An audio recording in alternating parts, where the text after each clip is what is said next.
எதுவுமே இல்லாமல் அதிகாரத்தை தொடர்ந்து தக்க வைத்துக் கொள்வதற்காக முழு மூச்சில் இறங்கியிருக்கிறார்கள் என்பது மட்டும் தெள்ள தெளிவாக தெரிகிறது. அதற்கு முதல் பலிகடாக ஆக்கியிருப்பது யார் என்றால், எந்த துறை என்றால்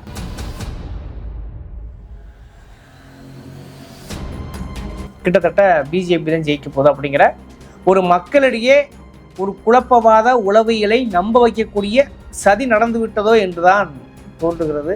அந்த அளவுக்கு இது சாதாரணமாக கடந்து போகக்கூடிய விஷயம் அல்ல.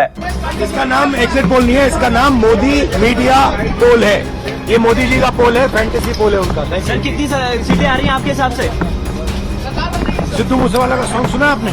295 அங்க உள்ள சூழலும் இப்பொழுது கேட்டிருக்கும்போது அவர் என்ன சொல்றாருனாக்க, இது முன்ன மாதிரி இல்லை, நாளைக்கு என்ன நடக்கும்னே நம்மளால அறுதியிட முடியல, அந்த அளவுக்கு இராணுவ குவிப்பும் அங்கங்கே இருக்கிறார்கள், ஒரு சாதாரண விஷயத்தை கூட எளிதாக ஒரு அனுமதியோ எதுவுமே பெற முடியாத சூழல் இருக்கிறது, உங்களுக்கு லைவ் நாங்கள் கொடுக்குறது கூட சிக்கல் இருக்குது அப்படிங்கிற ஒரு அதிசயமான தகவலை சொல்லியிருக்கிறார். அது மட்டும் இல்லாமல் நேற்றுக்கு ஒரு விஷயம் கவனிச்சிருப்பீங்க, குறிப்பாக ஜெயராம் ரமேஷ் ஒரு ட்வீட் போட்டிருந்தார். அது அதை விட அதிர்ச்சி தருகிறது. அதில் என்னன்னா,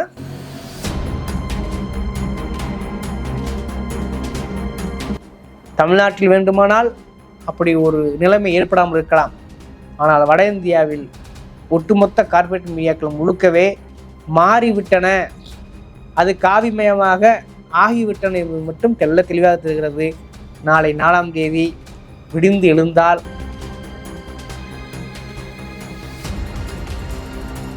நான் சொல்லி தெரிய வேண்டிய அவசியமில்லை. குறிப்பாக நிர்மலா சீதாராமன் கணவன் பரகல பிரகாபரன் தெளிவாக சொல்கிறார், எச்சரிக்கை விடுகிறார். அவர் கூட நாளை பேசுவதற்கு இருப்பாரா அல்லது 3வது ஆட்சி முறை இருந்தால் அவர் நிலைமையில என்னவென்று ஆகும் என்று சொல்ல முடியாது. ஏனென்றால்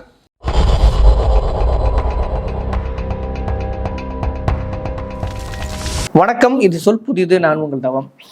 இன்னைக்கு பார்க்கக்கூடிய மிக முக்கியமான அரசியல் நிகழ்வு பல நேரம் சொல்லியாகிவிட்டது. 2024 ஒரு வாய்ப்பை இந்திய மக்கள் தவறிவிட்டார்கள் என்றால் நிச்சயமாக பிரதமர் ஆட்சி என்பது அப்படியே அதிபர் ஆட்சியாக மாற வாய்ப்பு இருக்கிறது. இந்திய அரசியல் சட்டம் என்பது அப்படியே முற்று முதலாக அல்லது அதன் பேரிலேயே அந்த பேரிலேயே முழுக்க முழுக்க மனுதர்ம ஆட்சி கட்டமைக்கப்படுகிற வாய்ப்பு இருக்கிறது என்றுதான் கருதுகிறேன். அதற்கு ஒரு முன்னுதாரணம் தான் பாஜகவோட தேர்தலில் கூட பார்த்தீங்கன்னா சாதிவாரி கணக்கெடுப்பு எடுக்க மாட்டோம் சொன்னதுன்றதை தயவு செய்து மறந்துட வேண்டாம். இப்பொழுது பார்த்தீங்கன்னா கிட்டத்தட்ட கோடி மீடியாக்கள் என்று சொல்லப்பட கிட்டத்தட்ட இந்தியாவில் ஒரு 90% மீடியாக்கள் முழுக்க என்ன சொல்கிறாங்கன்னா, கிட்டத்தட்ட பிஜேபி தான் ஜெயிக்க போகுது அப்படிங்கிற ஒரு மக்களிடையே ஒரு குழப்பவாத உளவியலை நம்ப வைக்கக்கூடிய சதி நடந்து விட்டதோ என்றுதான் தோன்றுகிறது. அந்த அளவுக்கு இது சாதாரணமாக கடந்து போகக்கூடிய விஷயம் அல்ல. கிட்டத்தட்ட தன்னாட்சி அமைப்புகள் மட்டும் கிடையாது, அது தேர்தல் ஆணையமாக இருக்கட்டும், சிபிஐயாக இருக்கட்டும், இடியாக இருக்கட்டும், ஐடியாக இருக்கட்டும், கிட்டத்தட்ட எல்லா அமைப்புகளுமே கேள்விக்குள்ளாகனா, ஏன் எஸ்பிஐ வங்கி கூட அவர்களுடைய கட்டுப்பாட்டில் இருந்தது என்பதை நாடறிந்த உண்மை கடந்த காலத்தில் பார்த்துருப்போம். ஆக மோடிக்கு மீடியா மட்டுமல்ல, அதிகார உச்சபட்ச எல்லா தன்னாட்சி அமைப்புகளும் அடிமை என்பது மட்டும் உறுதியாகிவிட்டது. இதில் தேர்தல் ஆணையம் விதிவிலக்கல்ல, ஏன்னா தேர்தல் ஆணையத்தை அதிகாரி தேர்ந்தெடுத்ததே மோடி அரசாங்கம் தான். அதற்காக உச்சநீதிமன்ற தலைமை நீதிபதி கூட வேண்டாம் என்று சொன்னவர்கள் தான் இவர்கள். ஆக இது முன் எப்பொழுதும் இல்லாததை விட ஒரு அசாதாரண அபாயகர சூழலில் இந்தியா இருக்கிறது மட்டும் தெரிகிறது. நாளை ரிசல்ட்டோடு பார்த்தீங்கன்னாக்க அவ்வளவு சுமூகமாக இந்திய கூட்டணி ஜெயிப்பதற்கான வாய்ப்பு, வெற்றியடைவதற்கான வாய்ப்பு என்பது குறைவாக இருக்கிறது. அப்படி வெற்றி அடைந்தாலும் இவர்கள் என்ன செய்வார்கள் என்பதுதான் இப்பொழுது மிகப்பெரிய கேள்விக்குறியாக இருக்கு. கிட்டத்தட்ட மக்களிடையே ஒரு மைண்ட் செட்டை உருவாக்கியிருக்காங்கிறது மட்டும் தெளிவாக தெரியுது. ஒரு நரேட்டிவ் செட் பண்ணிட்டாங்க. இது மிக மிக மிக மிக மிக ஆபத்தானது நண்பர்களே. இது சாதாரணமாக வழக்கம் போல் உள்ள ஒரு அரசியல் நடவடிக்கையாக, ஒரு ஓட்டரசியல் சூழலாக இதை கருத முடியவில்லை. அந்த அளவுக்கு இந்தியா ஒரு நெருக்கதியில், ஒரு பெரிய சிக்கல் இருக்கிறது. இந்திய கூட்டணி நாளை வெல்லும் என்பதற்கான அத்தனை சாத்தியக்கூறுகளும் கிரவுண்ட் ரிப்போர்ட்டில் வெளிப்படுகிறது, அவர் செய்த சம்பவங்களில் வெளிப்படுகிறது, அவர்கள் மாறி மாறி பேசிய உளறல் வெளிப்படுகிறது. அதுக்கு மோடி உதாரணம். மாறி மாறி பேசினார். பல நேரங்களில் பார்த்துருப்பேன், இதுவரைக்கும் அவர்களுடைய பேச்சு ஒரு நிலைப்பாட்டில் இல்லை, பேசுவதற்கு ஒன்றுமில்லை, 10 ஆண்டு சாதனைகளை விவரிக்க ஒன்றுமில்லை. அப்படித்தான் உண்மையான எல்லா கள சூழலும் இருந்தது. ஆனால் இவர்கள் அதையெல்லாம் தாண்டி எதுவுமே இல்லாமல் அதிகாரத்தை தொடர்ந்து தக்க வைத்துக் கொள்வதற்காக முழு மூச்சில் இறங்கி இருக்கிறார்கள் என்பது மட்டும் தெள்ள தெளிவாக தெரிகிறது.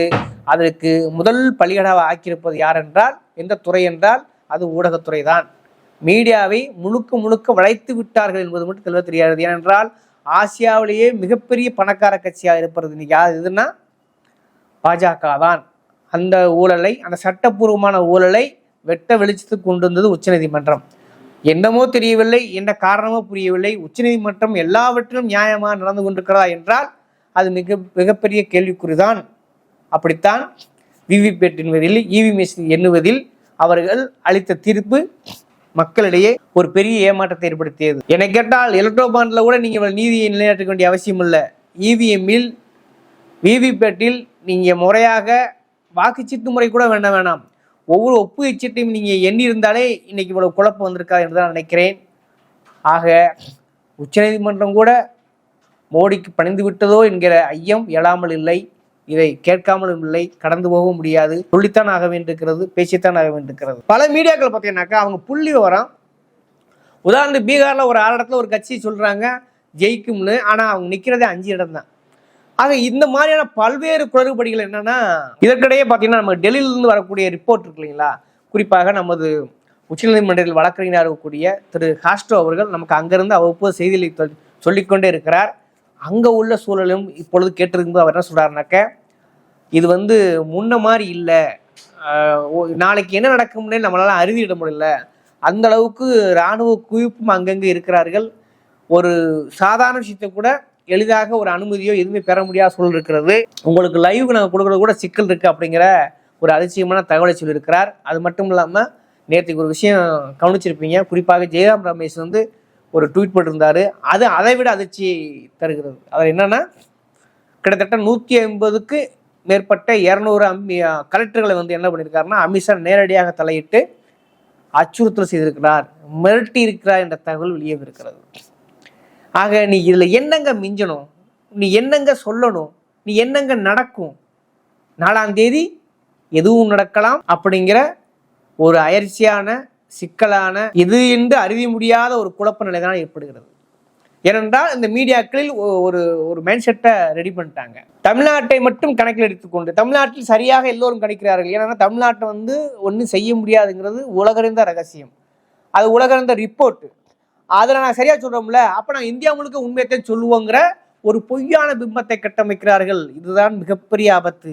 ஏனென்றால் கர்நாடகாவில் பார்த்தீங்கன்னாக்க ஒரு 3000 வீடியோ வெளியே வந்த கூட, ஒரு அத்துமீறிய பாலியல் அசிங்கம் பிடிச்ச வீடியோக்கள் வெளியே வந்த பிறகு கூட 25க்கு மேற்பட்ட இடங்களில் பாஜக ஜெயிக்கும் என்றால் இது எப்படி நம்ப முடியும்? உச்சபட்சமாக டெல்லியில் பார்த்தீங்கன்னா 7 இடங்களில் 6 இடங்களில் பாஜக ஜெயிக்கும் என்று சொன்னால் இதை எந்த ஒரு சிறுவனாவது நம்புவானா? அரசியல் நுனிப்புல இருந்தவராக நம்புவார்களா? கெஜ்ரிவாலை உள்ள தூக்கி போடுறதுக்கு ஒரு குறைஞ்சபட்சம் ஒரு மரியாதை வேணாமா?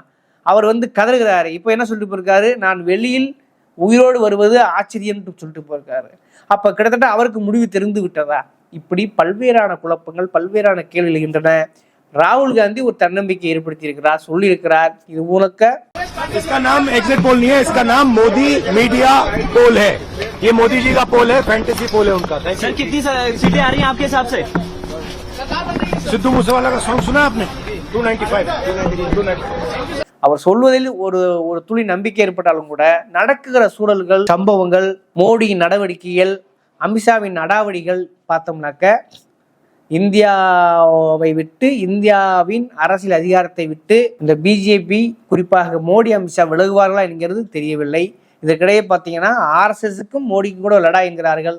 அதையெல்லாம் தாண்டி எல்லா அதிகார அமைப்புகளையும் தன்னகத்தை கொண்டிருப்பதால் ஒரு அசுரத்தனமான அதிகார வெறி, போதை வெறியில் மோடியும் அமித்ஷாவும் இருக்கிறார்கள் மட்டும் தெள்ள தெளிவாக தெரிகிறது. அதற்குத்தான் இப்படியான சம்பவம் நடக்கின்றது. அதை முதல்ல அதிகமாக விலைக்கு வாங்கிவிட்டார் என்றுதான் தோன்றுகிறது. அது மீடியாக்கள் செய்யக்கூடிய இந்த அராஜக கூத்துருக்களையா, இதை ஒருபோதும் சகிக்க முடியவில்லை. ஏனென்றால் ஒரு இனப்படுகொலை நடந்து கொண்டிருக்கும் பொழுது இலங்கையில் கூட லசந்த விக்ரமதுங்கன்ற போன்ற பல்வேறு பத்திரிகையாளர்கள் எல்லாம் உயிரை கூட கொடுத்தார்கள், அங்குள்ள ஜனநாயகத்தை காப்பதற்காக, மனித உரிமையை காப்பதற்காக. ஆனால் இந்தியாவில் அப்படி ஒன்று கூட இல்லையா அப்படிங்கிற கேள்வி எழுகிறது. ஏனென்றால் அந்த அளவுக்கு 90% மேற்பட்ட ஊடகங்கள் மோடியின் கைப்பாவையாக, மோடியின் ஊடக ஆயுதமாக மாறிவிட்டார்கள் என்பதுதான் வெட்கக்கேடு, கேவலம், சொல்வதற்கும் பேசுவதற்கும் இந்த ஊடகத்துறையில் நாங்களும் இருக்கிறோம் என்று சொல்வதற்கும் வெட்கமாக இருக்கிறது, வேதனையாக இருக்கிறது. தமிழ்நாட்டில் வேண்டுமானால் அப்படி ஒரு நிலைமை ஏற்படாமல் இருக்கலாம். ஆனால் வட இந்தியாவில் ஒட்டுமொத்த கார்ப்பரேட் மீடியாக்கள் முழுக்கவே மாறிவிட்டன, அது காவிமயமாக ஆகிவிட்டன என்பது மட்டும் தெள்ள தெளிவாக தெரிகிறது. நாளை 4ஆம் தேதி விடிந்து எழுந்தால் இந்தியா யார் கையில் இருக்கப் போகிறது, யார் கையில் மீண்டும் தொடரப்போகிறதா, அப்படி மீண்டும் தொடர்ந்தால் இந்த பிரதமர் ஆட்சி முறை இருக்குமா அல்லது அதிபர் ஆட்சி முறைக்கு வந்து விடுவார்களா? அப்படி என்றால் இப்படியெல்லாம் நாம் பேச முடியுமா? மத்திய அரசை விமர்சிக்க முடியுமா? மோடியை விமர்சிக்க முடியுமா? விமர்சிப்பதற்கு நாம் இருப்போமா? இப்படி எண்ணற்ற கேள்விகள் எழுந்து கொண்டு இருக்கின்றன. நிச்சயமாக ஒன்று மட்டும் சொல்லுகிறேன், ஒருவேளை மோடி மீண்டும் 3வது முறை ஆட்சிக்கு வந்தால் நிச்சயமாக ஊழல் தலை தோங்கும், ஜனநாயகம் ஒருபோதும் இருக்காது. அரசியலமைப்பு சட்டம் பெயரவில் இருக்கலாம், ஆனால் நிச்சயமாக முழுக்க முழுக்க மாற்றியமைக்கப்படும். அதற்காக அவர்கள் எந்த எல்லைக்கும் செல்வார்கள். அதிகார சுவையை 10 ஆண்டுகள் சுவைத்தவர்கள் 3வது ஆண்டு அதை அடைவதற்காக எந்த எல்லைக்கும் செல்வார்கள் என்பதுதான் நான் சொல்லி தெரிய வேண்டிய அவசியமில்லை. குறிப்பாக நிர்மலா சீதாராமன் கணவன் பரகல பிரகாபரன் தெளிவாக சொல்கிறார், எச்சரிக்கை விடுகிறார். அவர் கூட நாளை பேசுவதற்கு இருப்பாரா அல்லது 3வது ஆட்சி முறை வந்து அவர் நிலைமையில என்னவென்று ஆகும் என்று சொல்ல முடியாது. ஏனென்றால் பார்ப்பனிய தன்னை நிலைநாட்டிக் கொள்வதற்காக, அதிகாரம் தக்க வைத்துக் கொள்வதற்காக இவர் எந்த எல்லைகளுக்கும் செல்வார் என்பதுதான் அபாயகரமானது இருக்குது. தயவு செய்து இதை மக்கள் தான் புரிந்து கொள்ள வேண்டும், குழப்ப நிலையிலிருந்து மீள வேண்டும். முழுக்க முழுக்க இந்த பாசிச பாஜக ஆட்சி என்பது மக்கள் விரோத போக்கு ஆட்சி தான். இது ஒருபோதும் 3வது முறை ஆட்சிக்கு வந்தால் ஒவ்வொருவருக்கும் தனி மனித பிரச்சனையாக மாறிவிடும், மன உளைச்சலாக மாறிவிடும், வருங்கால தலைமுறையுடைய நலன்கள் கேள்விக்குள்ளாகும். இங்க உள்ள சூழல் சீர்கேடுகளெல்லாம் எண்ணில் அடங்காமல் மாறிவிடும். முழுக்க முழுக்க மோடி, அதானி, அமித்ஷா அப்படி என்ற கூட்டணி மட்டும்தான் இங்கு இருக்குமே தவிர இந்தியா என்ற ஒரு நாடே சுக்கு நூறாக உடைவதற்கு வாய்ப்பு இருக்கிறது. எல்லா தேசிய இனங்களின் உரிமை முற்று முதலுமாக பறித்து விடுவார்கள். மாநிலம் என்ற ஒரு அமைப்பே இருக்காது. எல்லா மாநிலங்களும் சட்டசபை தேர்தல் இருக்காது. ஏனென்றால் அவருடைய வாக்குறுதி உறுதியாக சொல்லிவிட்டார், ஒரே நாடு ஒரே தேர்தல் சொல்லிவிட்டார்கள். ஆக மாநிலங்கள் என்ற சுயாட்சி என்கிற பிம்பமெல்லாம் காணொலிகளாக மாறிவிடும். மாநிலங்களே இருக்காது. எல்லாவற்றையும் ஜஞ்சலாக பிரித்து விட்டு கலெக்டர்கள் தான் அந்தந்த மாவட்டத்துக்கு முதலமைச்சராக மாறிவிடுவார்கள் என்பதனால் ஆச்சரியப்பட ஒன்றுமில்லை. இனி பேசவும் ஒன்றுமில்லை. எது நடந்தாலும் ஒருவேளை இவர்கள் எல்லா வேலையும் பார்த்தால் நிச்சயமாக மக்கள் களத்தில் இறங்க வேண்டும், போராட வேண்டும். போராட்டம் மட்டும்தான் இனி இறுதி ஆயுதம். எந்த கட்சியை நம்பி பிரயோஜனம் அல்ல, போராட்டம் ஒன்றுதான் இறுதியான ஆயுதம். போராட வேண்டிய நிலையில் கூட இந்த பிஜேபி கட்சி தள்ளிவிடும். அந்த அளவுக்கு எல்லா கட்டமைப்புகளையும் கலவரங்களையும் முன்னேற்பட செய்து வைத்திருக்கின்ற ஒரு தகவல்கள் வெளியாகி கொண்டிருக்கின்றன. அதை சாதாரணம் என்று கடந்து போக முடியாது. எனவே மக்கள் தான் கவனமாக இருக்க வேண்டும். இனி மக்கள்கள் தான் தீர்ப்பு இருக்கிறது. ஜனநாயகத்தை, இந்திய அரசியலமைப்பு சட்டத்தை காப்பாற்ற வேண்டுமானால் மக்கள் களத்துக்கு வரவில்லையே இந்திய ஜனநாயகம் சுடுகாட்டுக்கு போவதை யாராலும் தடுக்க முடியாது என்பதை எச்சரிக்கையுடன் சொல்கிறேன். நாளை எந்த ஒரு ரிசல்ட்டாக இருந்தாலும் தயாராக இருங்கள். அது இந்திய கூட்டணி வென்றாலும் சாதாரணமாக அந்த வெற்றியை தக்க வைத்துக் கொள்வது கடினம். இவர்கள் கலவரம் செய்ய காத்திருக்கிறார்கள். ஒருவேளை 3வது முறை அவர்கள் வந்தால் பர்சனல் பிரச்சனையாக எடுத்துக்கொள்ள வேண்டும் என்று கடைசி நேரத்திலும் நான் எச்சரிக்கை விடுகிறேன். ஏனென்றால் எனக்கு கிடைக்கக்கூடிய தகவல், நான் அறிந்த குறைஞ்சபட்ச அரசியல் அறிவை வச்சு சொல்லுகிறேன், இது சாதாரணமாக கடக்க முடியாது. எனவே எந்த நிலையிலும் மக்கள் வீதிக்கு வர தயாராக வேண்டும் என்பது மட்டும் என்னால் உறுதியாக சொல்லிக்கொள்ள முடிகிறது. தொடர்ந்து பேசுவோம்.